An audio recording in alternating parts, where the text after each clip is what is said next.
प्रिय छात्रों, प्रौढ़ मनोरमा में कल हम अन्योन्याश्रय दोष के बारे में चर्चा कर रहे थे कि आपने कल पढ़ा कि अन्योन्याश्रय दोष क्या है और उसके निवारण के लिए क्या उपाय हो सकते हैं। तो सिद्धांततः ये आया कि अन्योन्याश्रय दोष को दूर करने के लिए हलन्त्यम सूत्र की आवृत्ति करनी पड़ेगी। ये सिद्धांत पक्ष आया। अब कल जैसे मैंने कहा कि क्या सूत्र की आवृत्ति किए बिना ऐसा कोई उपाय हो सकता है जिससे हमें अन्योन्याश्रय दोष न हो। इस संभावित उपाय के बारे में प्रौढ़ मनोरमा में जो चर्चा की गई है उसको हमें ध्यान रखना है। तो जब अन्योन्याश्रय की बात आ गई, द्वितीय हलन्त्यम सूत्र का अर्थ कर दिया गया कि हल इति चतुर्दश माहेश्वर सूत्रे अंत्यम इत्स्यात्। इस तरह से हल सूत्र के ल की इत्संज्ञा होने से इत्संज्ञ ज्ञान हो जाता है और उस इत्संज्ञक वर्ण को लेकर के आदिरंत्यन सेता सूत्र से प्रत्याहार बना करके और फिर प्रथम हलन्त्यम सूत्र से उपदेश अवस्था में सब जगह अंतिम हल वर्ण की इत्संज्ञा कर दी जाती है। तो ये बात कहने के बाद में स्यादेतत् इस शब्द से मनोरमाकार अन्य संभावित पक्ष को उठा रहे हैं। स्यात् एतत् ये संभावना अर्थ को बताने के लिए ही स्यात् शब्द का प्रयोग किया। दूसरी बात कहते हैं कि चलिए ठीक है, अन्य इसको छोड़िए, अन्य संभावित उपाय की चर्चा की जा सकती है। तो अन्य उपाय क्या है? तो कहते हैं कि आपने जो संपूर्ण सूत्र की आवृत्ति की है वो आवृत्ति मत कीजिए, और हलन्त्यम जो सूत्र बना है इस सूत्र का जो एक देश पद है हल, उसी हल पद में तंत्र के द्वारा, आवृत्ति के द्वारा और एक शेष के द्वारा दूसरे हल पद का ज्ञान कर लीजिए। तो हलन्त्यम सूत्र जो पहले से बना है जिसका अर्थ है उपदेशे अंत्यम हल इत्स्यात्, इस संपूर्ण सूत्र की आवृत्ति न करके इस सूत्र का जो एक देश, एक हिस्सा है हल पद, उस हल पद में तंत्र मान लीजिए, आवृत्ति मान लीजिए और एक शेष मान लीजिए। यहाँ थोड़ा सा तंत्र, आवृत्ति और एक शेष, इन तीनों को ध्यान में रख करके बिना विशेष चर्चा के ये समझ लेना चाहिए कि यहाँ तंत्र के बाद में आवृत्ति लिखा है, आवृत्ति के बाद में एक शेष लिखा है। तो आवृत्ति का अन्वय दोनों पदों के साथ में करते हैं। तंत्रावृत्ति, आवृत्ति और एक शेषावृत्ति। ये बात क्यों ऐसा अर्थ करते हैं? क्योंकि तंत्र और एक शेष के द्वारा जो उच्चारण होता है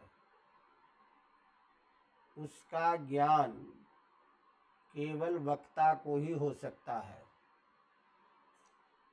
तो वक्ता तंत्र के अभिप्राय से बोल रहा है या एक शेष के अभिप्राय से बोल रहा है, इसका ज्ञान वक्ता को ही होगा। श्रोता को बिना आवृत्ति किए बोध हो नहीं सकता है। इसीलिए श्रोता को भी यहाँ बोध अभिष्ट है तो आवृत्ति करनी होगी।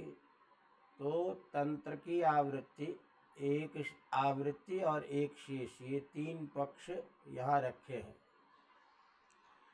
तो ऐसी स्थिति में पहला विकल्प दिया कि संपूर्ण सूत्र न बना करके हल इस एक देश में तंत्र स्वीकार कर लिया जाए, एक शेष स्वीकार कर लिया जाए, इसकी आवृत्ति कर ली जाए।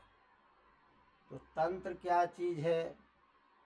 तंत्र का मतलब होता है कि सकृद उच्चरितत्वे सति अनेकार्थ बोधकत्वम।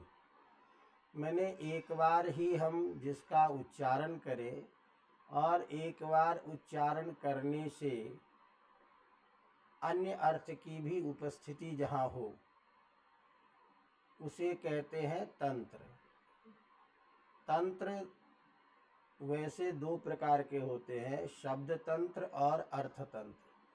तो एक शब्द से जहाँ दूसरे शब्द की उपस्थिति हो जाती है उसे शब्द तंत्र कहते हैं, और एक शब्द से अन्य अर्थ की जहाँ उपस्थिति होती है उसे अर्थतंत्र कहते हैं। तो यहाँ पर में हम अर्थतंत्र स्वीकार कर लेंगे तो एक हल पद जो है उससे दो अर्थ की उपस्थिति होगी। शब्द तंत्र स्वीकार करेंगे तो एक हल और उपस्थित हो जाएगा। इसी तरह से एक शेष हम यदि कर लेंगे तो एक शेष का भी मतलब ये होता है कि जहाँ समान शब्द रहता है, ऐसे समान शब्द में किसी एक का ही उच्चारण करने से अन्य का ज्ञान हो जाना एक शेष कहलाता है।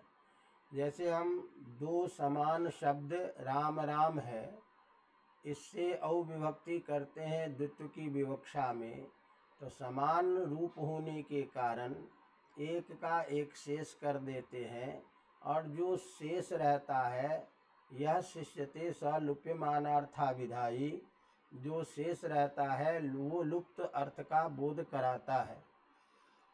अतः अवशिष्ट एक जो हल रहेगा वो लोप हुए एक शेष हुए हल पद के अर्थ का भी ज्ञान करा देगा। तो या आवृत्ति, तो इस तरह से हम तंत्र के द्वारा, आवृत्ति एक शेष के द्वारा और आवृत्ति के द्वारा एक हल पद ले आएंगे। और एक हल पद जब ले आएंगे तो उस हल पद का अंत्यम के साथ में अर्थ होगा, तो उससे हम हल सूत्र के अंतिम वर्ण की इत्संज्ञा कर लेंगे। तो कहा कैसे करेंगे? तो जो तंत्र आवृत्ति एक से किसी भी साधन से हम हल पद को लाएंगे, उस हल पद का अर्थ करेंगे हस्य ल। उस अर्थ का क्या करेंगे? हस्य ल, ये इसकी व्याख्या करेंगे। और हस्य ल जो है इसका अर्थ षष्ठी जो है हस्य, इसका अर्थ करेंगे समीप। तो ह के पास में जो ल है उसकी इत्संज्ञा होगी, ये अर्थ होगा। तो ह के पास में ल कहाँ है? हल सूत्र में ल, हल सूत्र में ह के पास ल है, इसीलिए हस्य ल इस विग्रह के आधार पर माहेश्वर सूत्र के हल ह के पास में जहाँ ल है उसकी इत संज्ञा हो जाएगी। तो उसकी इत संज्ञा हो जाने से इत संज्ञक वर्ण का ज्ञान हो जाएगा। आदिरंतेन सहिता से प्रत्याहार बन जाएगा, प्रत्याहार बन करके वाक्यार्थ बोध हो जाएगा और हलंत्यम सूत्र जो है पहले से बना हुआ उससे सब जगह इत संज्ञा हो जाएगी। तो इस तरह से अन्योन्याश्रय दोष का परिहार भी हो जाएगा और संपूर्ण सूत्र की हमें आवृत्ति नहीं करनी पड़ेगी। अवगतम? फिर यहाँ ये प्रश्न आता है कि भाई हास्य ल जो ये आप अर्थ करेंगे, यहाँ भी हास्य में षष्ठी विभक्ति है, तो षष्ठी विभक्ति होने के कारण स्थानीय पद की अनुवृत्ति आएगी परिभाषा सूत्र के द्वारा, षष्ठी स्थानीय योगा सूत्र से। तो जिसकी चर्चा हमने कल कर ली थी कि यहाँ षष्ठी स्थानीय योगा बोध्या इस परिभाषा सूत्र की प्रवृत्ति नहीं होगी, क्योंकि गुणानां च परार्थत्वात् असंबद्ध समत्वात् इस न्याय से यहाँ संज्ञा सूत्र होने के कारण और षष्ठी स्थानीय योगा सूत्र परिभाषा सूत्र होने के कारण ये दोनों सूत्र विधि सूत्र के उपकारक हैं। तो इसीलिए परस्पर उपकारी उपकारक भाव इनका नहीं होगा, इसीलिए संज्ञा सूत्र में षष्ठी स्थानीय योगा इस सूत्र की प्रवृत्ति नहीं होगी। तो ऐसी स्थिति में जब प्रवृत्ति नहीं होगी तो यहाँ हम षष्ठी का अर्थ समीप करेंगे और समीप करके अर्थ करेंगे हास्य समीपे ल इत्संज्ञको भवति। ये हम इसका अर्थ करेंगे और इससे इत्संज्ञा हो ही जाएगी, इत्संज्ञक वर्ण का ज्ञान हो ही जाएगा। तो हमें अन्योन्याश्रय दोष का परिहार हो सकता है, इसके लिए संपूर्ण सूत्र की आवृत्ति करने की जरूरत नहीं है। एक तो समाधान ये दिया। फिर कहते हैं कि अस्तु, अथवा दूसरा भी तरीका है हमारे पास। तो एक समाधान क्या है कि हलंत्यम सूत्र का जो एक देश हल, उस हल पद में तंत्रावृत्ति करेंगे या आवृत्ति करेंगे या एक शेष करेंगे, इन तीनों में से किसी के द्वारा हम हल पद को ले आएंगे, द्वितीय हल उपस्थित हो जाएगा। द्वितीय हल उपस्थित होने से उसका अर्थ हल हस्य ल ये होगा, जिसका अर्थ ह के पास में जो ल उसकी संज्ञा होती है और वो हमारा हल सूत्र के में मिल जाएगा, तो इत संज्ञा हो जाएगी, इस संज्ञा का ज्ञान हो जाएगा। तो एक तो समाधान ये है। अथवा दूसरा भी समाधान देते हैं कि हलंत्यम इस सूत्र का जो हल पद है इसमें द्वंद्व समास मान लीजिए, माने द्वंद्व समास है। तो कहा द्वंद्व समास किसका है? तो कहा कि इसमें ल एक अलग है और हल एक अलग है। तो हल च ल च ये विग्रह करके यहाँ हल पद का ल पद के साथ द्वंद्व समास कर लेंगे और द्वंद्व समास करने के बाद विभक्ति का लोप कर देंगे और विभक्ति का लोप करने के बाद हल बनेगा, एक हल और दूसरा ल। तो हल ये स्थिति बनेगी और उसमें अंतिम जो लकार होगा उसको संयोगांत से लोपा से लोप कर देंगे तो हल अंत्यम यही स्थिति बनेगी। तो इस प्रकार यदि हम हल में द्वंद्व समास मान लेते हैं तब भी हमें लकार इत्संज्ञक वर्ण मिल जाएगा, लकार की संज्ञा हो जाएगी।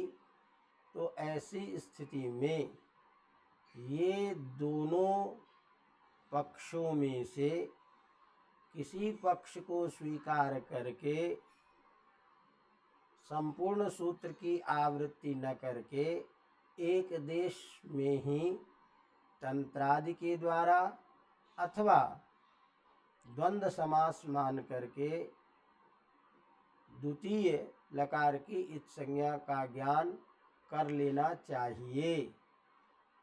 अलग से संपूर्ण सूत्र की आवृत्ति करने की जरूरत नहीं है। तो इस तरह अन्योन्याश्रय दोष को दूर करने के लिए भट्टोजी दीक्षित ने पूर्व पक्ष उठा करके संभावना के रूप में दो समाधान दिए कि ये दो समाधान संभावित हैं, लेकिन इन दोनों समाधान में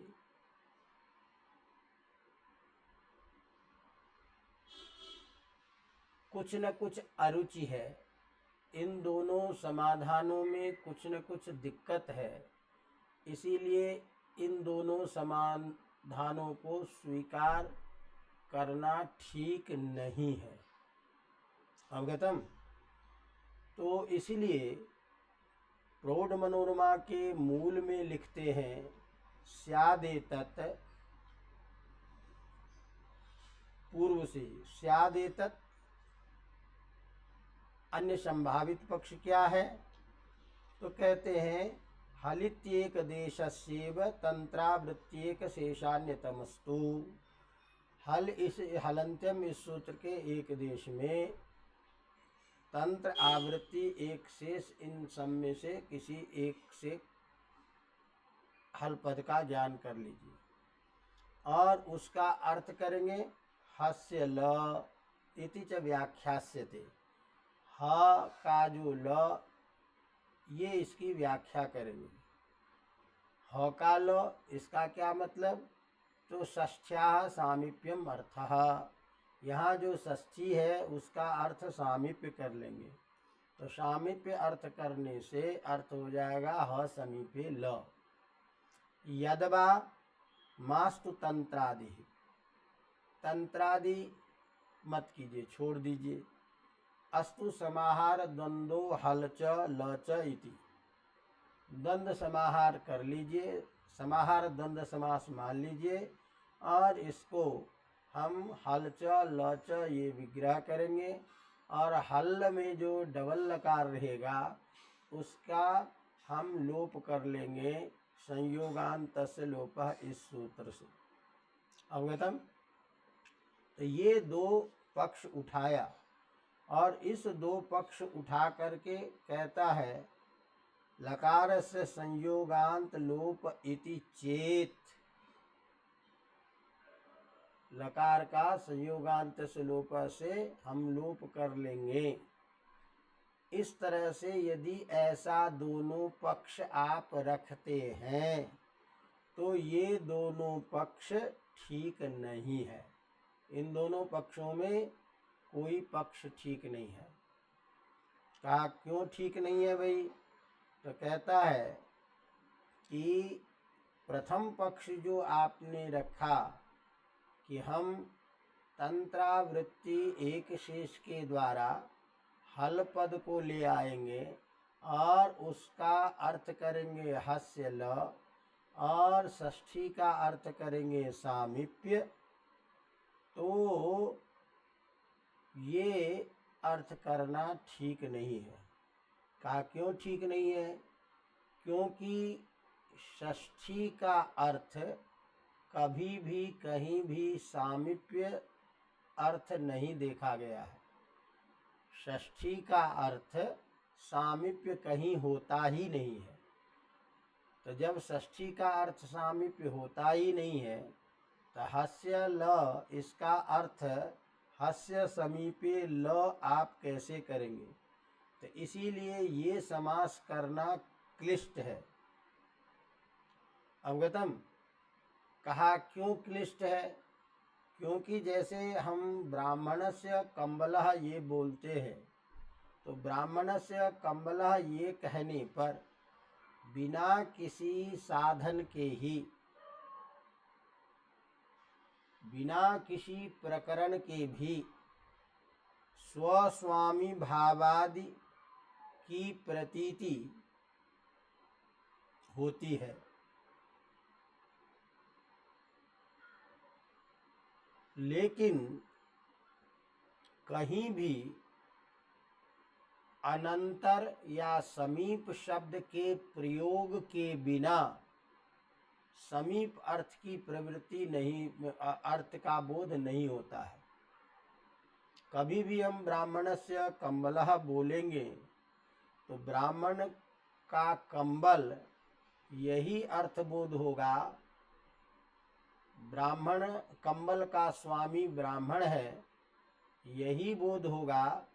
स्वस्वामी भाव संबंध का ही बोध अर्थ होगा। यदि हमको ब्राह्मण के पास में कंबल ये अर्थ करना है तो ब्राह्मणस्य समीपे कंबलः यही बोलना पड़ेगा, बिना समीप शब्द, बिना अंतरा शब्द के प्रयोग के कभी भी समीप अर्थ की प्रतीति षष्ठी से नहीं होती है। अतः ब्राह्मण कंबलः इत्यादौ ब्राह्मण समीपवर्ती अन्यदीयः कंबलः न प्रतीयते। ब्राह्मण कंबलः ये कहने पर कभी भी ब्राह्मण के पास में रखा हुआ किसी दूसरे का ये कंबल है, क्योंकि ब्राह्मण के समीप में कंबल, तो ब्राह्मण के समीप में कंबल ये कहने से ब्राह्मण का कंबल बोध तो नहीं होगा, अन्य का कंबल है। तो कभी भी ब्राह्मण से कंबला ये कहने से ब्राह्मण के समीप में रखा हुआ किसी दूसरे का कंबल ये अर्थ बोध नहीं होता है। तो ऐसी स्थिति में बिना अनंतर समीप आदि के प्रयोग किए बिना जब कभी समीप अर्थ की प्रतीति नहीं होती है, क्योंकि षष्ठी का अर्थ कभी समीप होता ही नहीं है, तो फिर समीप अर्थ में षष्ठी करना ये क्लिष्ट है। अवगतम? इतना ही नहीं, यदि आप ये कदाचित कह लो कि हम यहाँ मध्यम पदलोपी समास कर लेंगे, तो मध्यम पदलोपी समास कर लेंगे, यह भी मध्यम पदलोपी समास की कल्पना क्लिष्ट ही है। क्योंकि सामीप अर्थ में षष्ठी मान करके फिर कल्पना करना मध्यम पदलोपी समास करना तो ये भी क्लिष्ट है। सौत्रत्वात् समास करेंगे, ये भी क्लिष्ट है। तो समीप अर्थ में किसी भी प्रकार से षष्ठी का प्रयोग नहीं होता है।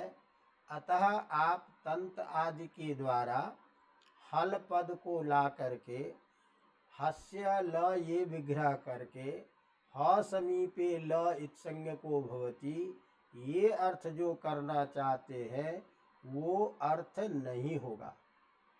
अवगतम?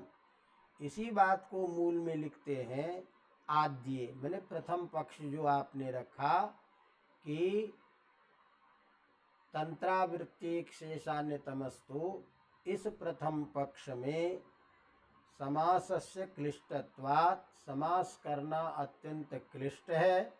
क्योंकि नहीं ब्राह्मण कंबलः इत्यादौ ब्राह्मण समीप वर्ती अन्यदीयः कंबलः प्रतीयते, कभी भी ऐसे अर्थ की प्रतीति नहीं होती है।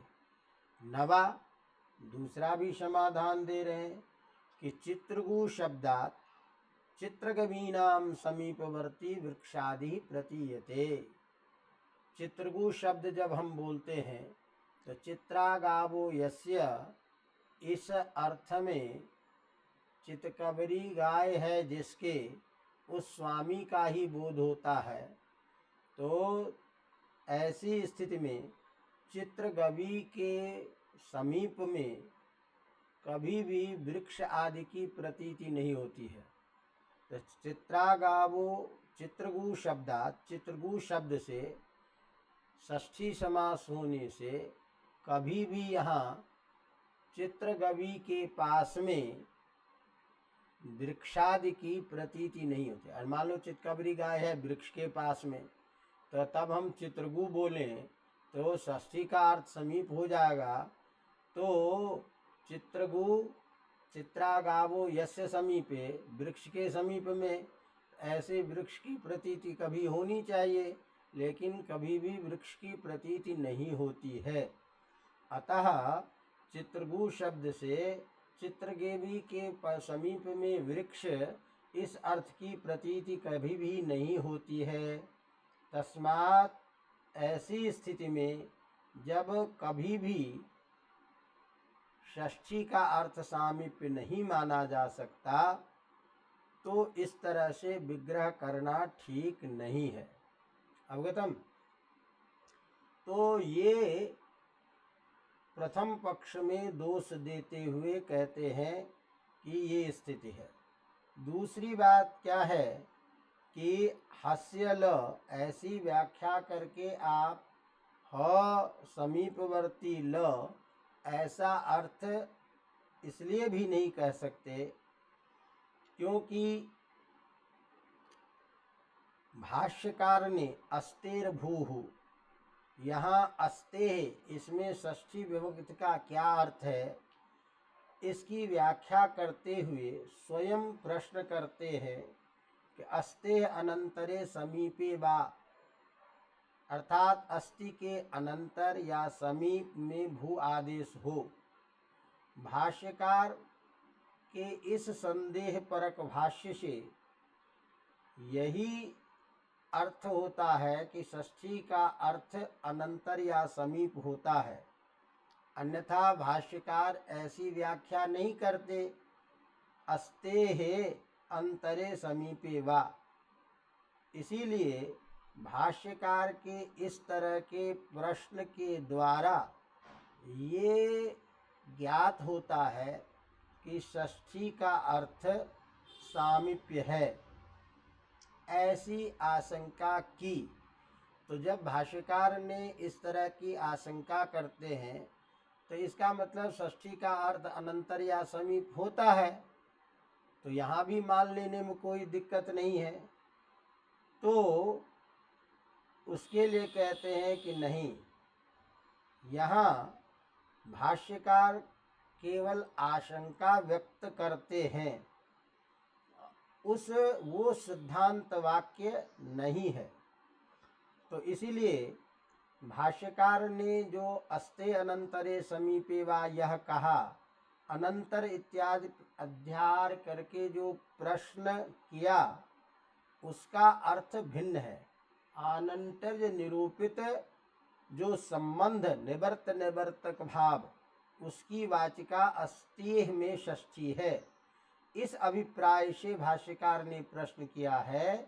इसीलिए इसका अर्थ ये कभी नहीं समझना चाहिए कि यहाँ षष्ठी का अर्थ समीप है। अतः षष्ठी का अर्थ समीप कभी जब होता ही नहीं है तो ऐसा विग्रह करना उचित नहीं है। चूँकि षष्ठी का अर्थ कभी भी समीप नहीं होता है, इसीलिए गावो अस्य सन्ति अनंतराः, इस अर्थ में भाष्यकार के वचन की व्याख्या करते हुए कहा कि कैयट ने आंतर्यम अस्त्यर्थवत प्रकृत्यर्थोपाधि, तो इस कैयट ने प्रकृत्यर्थ को विशेषण बनाया और विशेषण बना करके कहा कि अस्ति सन्ति अंतराः, इस अर्थ में सामर्थ्य न होने से वृत्ति का अभाव है। तो संक्षेप में ये निकला कि षष्ठी का अर्थ सामीप्य कभी नहीं होता है, इसीलिए ऐसा विग्रह करना उचित नहीं है, और इस विग्रह के उचित नहीं होने से तंत्रावृत्ति के द्वारा हल पद ला करके षष्ठी समास करके ह के पास में जो ल उसकी संज्ञा होती है, ये अर्थ करना कतई ठीक नहीं है। इसीलिए आपका ये प्रथम पक्ष उचित नहीं है। अब बात आ गई दूसरे पक्ष की। दूसरे पक्ष में आपने कहा कि हम द्वंद्व समास कर लेंगे। तो द्वंद्व समास कर लेंगे तो उसका स्वरूप आपने बताया कि हल च ल च ये करेंगे, हल होगा, लकार की संयोगांत लोप से हम लोप कर देंगे। तो कहा कि नहीं, द्वितीय पक्षेपि संयोगांत लोपस्य संयोगांत लोपो दुर्लभ। द्वितीय जो पक्ष आप बोलते हैं कि हम संयोगांत समाहार द्वंद्व समास करके और इसका लोप कर लेंगे संयोगांत लोप से, वो लोप भी दुर्लभ है। का क्यों? वो लोप नहीं हो सकता, क्योंकि यनः प्रतिषेधो वाच्यः इति प्रतिषेधारंभात्, क्योंकि एक वार्तिक है यनः प्रतिषेधो वाच्यः, मैंने संयोगांतम यत् पदम, तो संयोगांत के अंत में जो यण प्रत्याहार का वर्ण रहता है उसका लोप नहीं होता। जैसे सु ध ध य उपास्य में य का संयोगांत लोप से लोप प्राप्त होता है और यण प्रतिषेधो वाच्य से निषेध हो जाता है। तो यण प्रतिषेधो वाच्य संयोगांत पद में जो अंतिम वर्ण है यण प्रत्याहार का वर्ण, उसके लोप का निषेध करता है। तो लोप कैसे होगा? तो कहा कि नहीं, आप जो ये कह रहे हो कि संयोगांत से लोप से लोप नहीं होगा, यण प्रतिषेधो वाच्य इस वार्तिक से निषेध हो जाएगा, ये आपका कहना ठीक नहीं है। कहा क्यों? क्योंकि यण प्रतिषेधो वाच्य इस वार्तिक का भाष्यकार ने खंडन कर दिया है। तो ये वार्तिक तो है ही नहीं। तो ये जब वार्तिक नहीं है तो ऐसी स्थिति में संयोगांत से लोप सूत्र से ल का लोप हो जाएगा, तो द्वंद्व समास किया जा सकता है। उस पर कह रहे हैं कि नहीं, ये भी समाधान करना आपका ठीक नहीं है, क्योंकि प्रत्याख्यान पक्ष में भी संयोगांत से लोप सूत्र का कैसे अर्थ करते हैं ये ध्यान रखना पड़ेगा। संयोगांत से लोप इस सूत्र में झलोझली सूत्र से झल ग्रहण की अनुवृत्ति आती है, और झल ग्रहण की अनुवृत्ति आकर के, अनुवृत्ति माने अनुवृत्ति के अपकर्षण, माने संयोग झलोझली सूत्र बाद का है, तो बाद से किसी सूत्र के पद को लाना अपकर्षण कहलाता है। तो झलोझली इस सूत्र से झल ग्रहण को ला करके यहाँ अर्थ करते हैं संयोगांतस्य झलो लोपः स्यात्। संयोगांत पद में जो झल प्रत्याहार का वर्ण है उसका लोप होता है। तो ऐसी स्थिति में झवै के झ से लेकर के हल के ल तक जब हम प्रत्याहार करेंगे तो झवै गढ़ दस जब गढ़ दस खप छट थ चट तब कपय शस सर हल, इस सूत्र में कहीं भी ल का पाठ नहीं है। तो ल वर्ण चूंकि झल प्रत्याहार के बाद का अतिरिक्त वर्ण है, तो ऐसी स्थिति में ये यण प्रतिषेधो वाच्य इस वार्तिक के प्रत्याख्यान पक्ष में भी संयोगांत से लोप सूत्र से कभी भी इसका लोप ल का लोप नहीं होगा। ल का लोप जब नहीं होगा तो हल अंत्यम ये सूत्र होना चाहिए था, और ये है नहीं। तो इसका मतलब द्वंद्व समास नहीं कर सकते। तो दूसरी बात, सबसे बड़ी बात यह है कि संयोगांत से लोपा की लोप की बात तो तब करेंगे कि जब द्वंद्व समास हो। लेकिन यहाँ द्वंद्व समास की प्राप्ति ही नहीं है। द्वंद्व समास की पहले तो समाधान दिया कि ठीक है आप द्वंद्व समास कर लेंगे, और कहते हैं द्वंद्व समास करके हम संयोगांत से लोपा से उसका लोप कर देंगे। तो एक तो लोप नहीं होगा, कतई लोप नहीं होगा, क्योंकि संयोगांत से लोपा से यदा प्रतिषेधो वाच्य का प्रतिषेध हो जाएगा। यदि वार्तिक का आप खंडन मानते हैं तो खंडन पक्ष में भी संयोगांत से लोपा सूत्र में झलो झली सूत्र से झल ग्रहण का अपकर्षण करके झल का ही लोप करता है, तो ल जो है वो झल प्रत्याहार में नहीं आता, इसलिए संयोगांत से लोपा से लोप ही नहीं करते। तो ये एक पक्ष दिया। अब मूल बात कह रहे हैं कि आप जो कह रहे हो हम द्वंद्व समास करेंगे, ये द्वंद्व समास यहाँ प्राप्ति ही नहीं होगी। कहा क्यों द्वंद्व समास नहीं?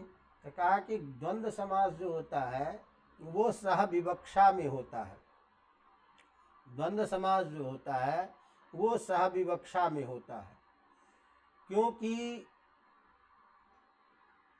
द्वंद्व समास सह विवक्षा में, और सह विवक्षा क्या है कि ज्ञात पदार्थस्य एक धर्मावच्छिन्नस्य एक धर्मावच्छिन्न संसर्गेन एक धर्मावच्छिन्ने अन्वयः सह विवक्षा।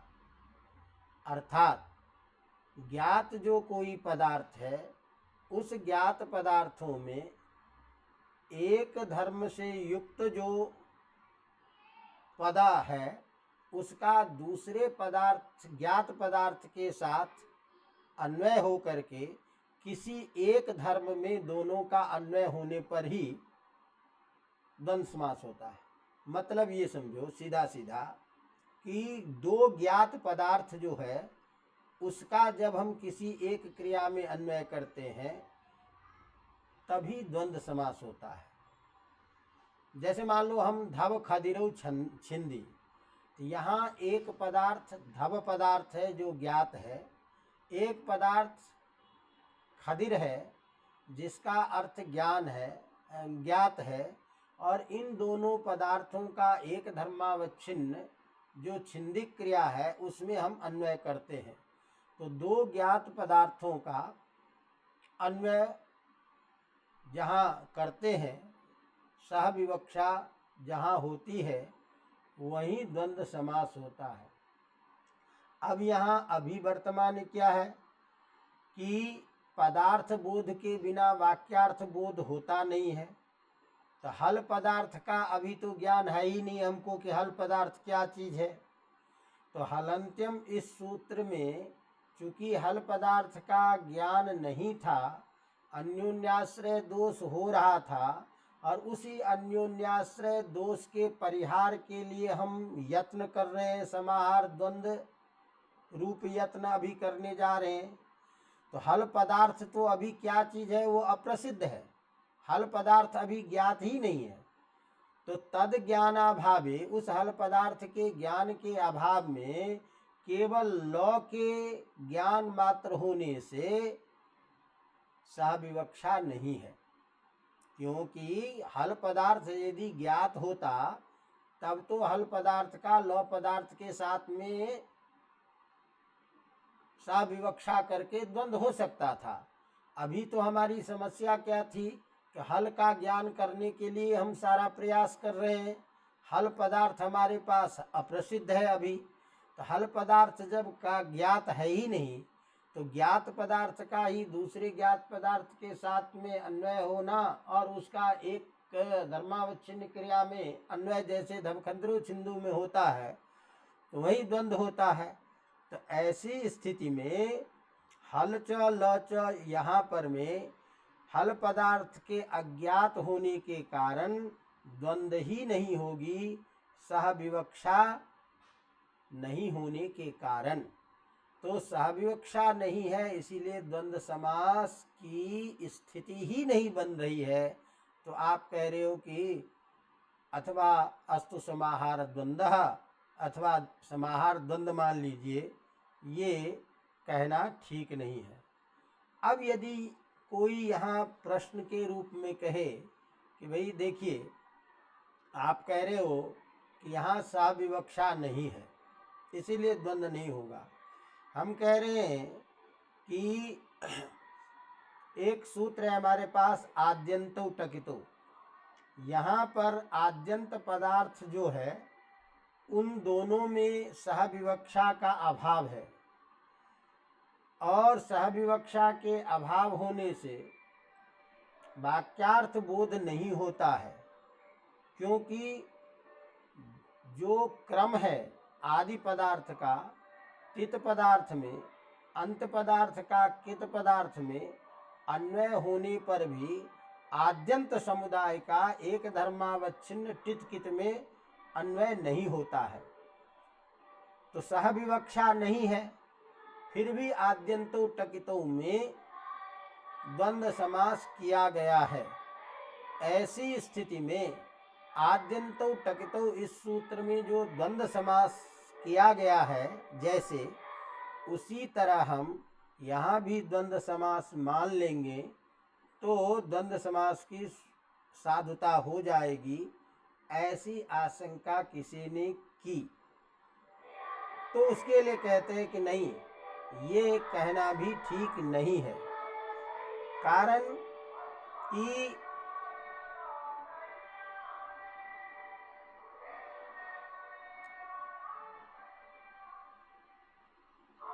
ये है कि आद्यंतो टकितो इस समुदाय का यहाँ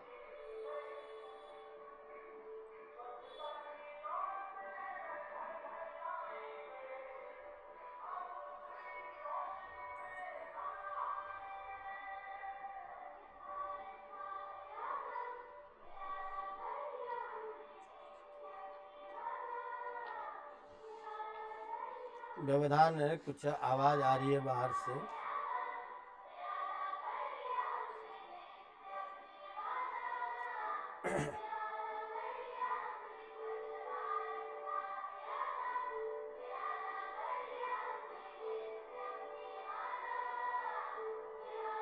तो यहाँ कहते हैं कि नहीं, आपने जो ये तर्क दिया कि आद्यंतो टकितो इस सूत्र में सहविवक्षा के अभाव में भी द्वंद्व समास किया गया है, जैसे वैसे ही यहाँ हम द्वंद्व समास कर लेंगे, ये कहना ठीक नहीं है। वहाँ आद्यंतो टकितो सूत्र में यथा संख्य मनुदेश समानाम इस सूत्र के सामर्थ्य से आद्यंतो टकितो में समास किया गया है।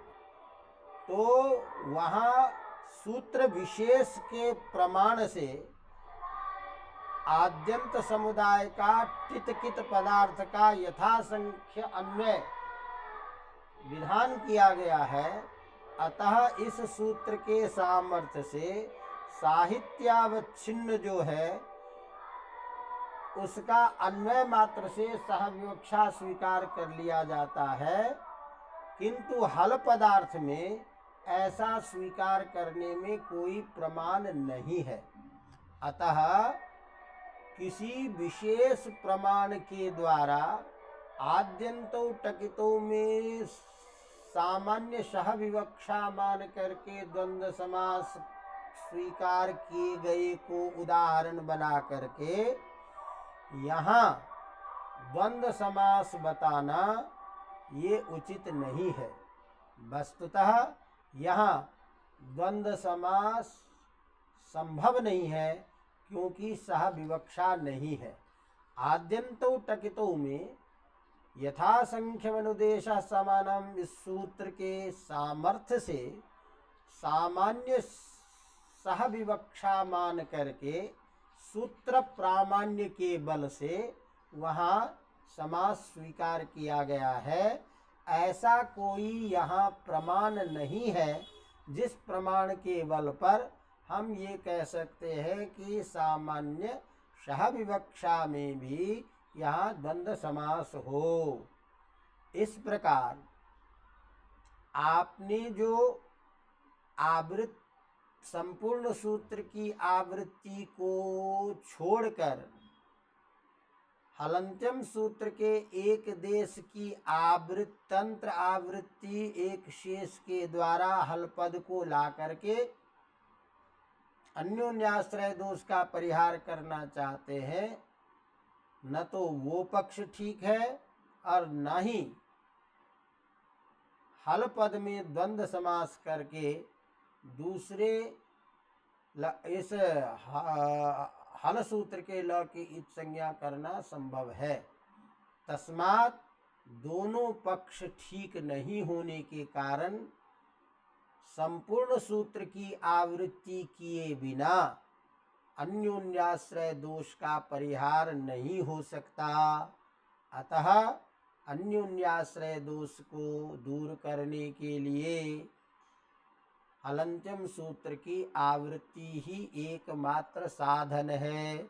इस बात को ध्यान में रख करके भट्टोजी दीक्षित ने सिद्धांत कौमुदी में हलंत्यम सूत्र की आवृत्ति की। अवगतम?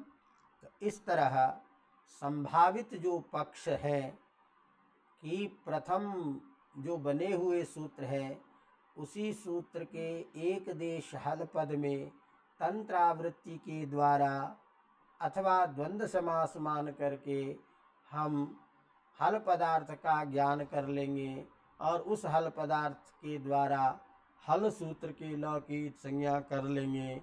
ऐसी जिस किसी ने संभावना बताई वो संभावना ठीक नहीं है, क्योंकि दोनों पक्ष अयुक्त है, जिसकी सारी हमने चर्चा की। अतः अन्योन्याश्रय दोष परिहार के लिए एकमात्र उपाय है कि हलंत्यम सूत्र की आवृत्ति करना।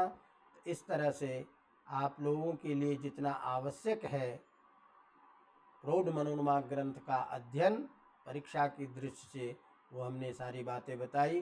तो ये प्रसंग आज समाप्त होता है। फिर अगला जो प्रसंग है पाठ्यक्रम का उपदेश पदार्थ आदि, उसकी चर्चा हम फिर बाद में करेंगे। तो आज फिर यहीं विश्राम लेते हैं। धन्यवाद।